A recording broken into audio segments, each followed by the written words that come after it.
Hello and welcome. Another video here showing you the assembly of the jump track. So this is very simple assembly. There's only 3 pieces here. But before we start, again, just a reminder, we like to use the CA glue. It's great because it dries quickly and adheres very well. And in addition to that, sometimes we use the Instaset so that it will dry even faster. All right, so all we need today for this particular build is the CA glue. And here we go. We'll just punch these out of the little frame here. We're sending these in these frames so that they travel flat and are safe in traveling.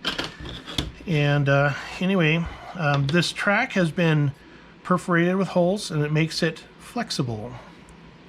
So it will flex, and that's going to be needed as we build this this item right here. So anyway, just a general rule, I'm always building with the burnt sides, so you can see the edges have a little bit of a burn on them. I'm always doing those builds where they're on the inside facing me, but you can do it any way you like, but that's kind of generally how I do it. Especially important though when we're doing corners, and if you look at the corner build or assembly instructions, you'll see what I mean by that.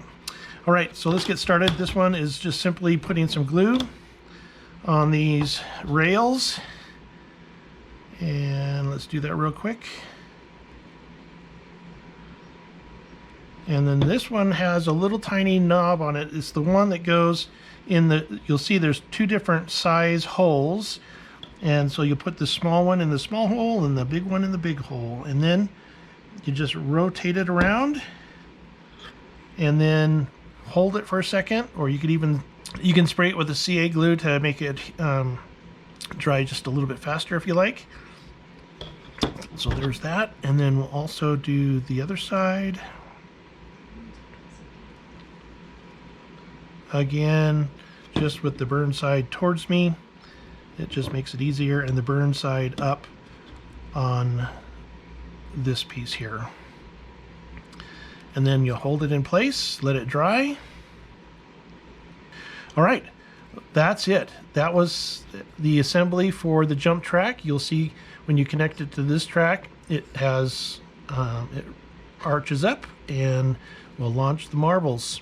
It doesn't have a huge lift, but you'll notice when you're working and racing your marbles that you don't need a whole lot of lift to get a nice jump. So, all right, so there you go. Thank you.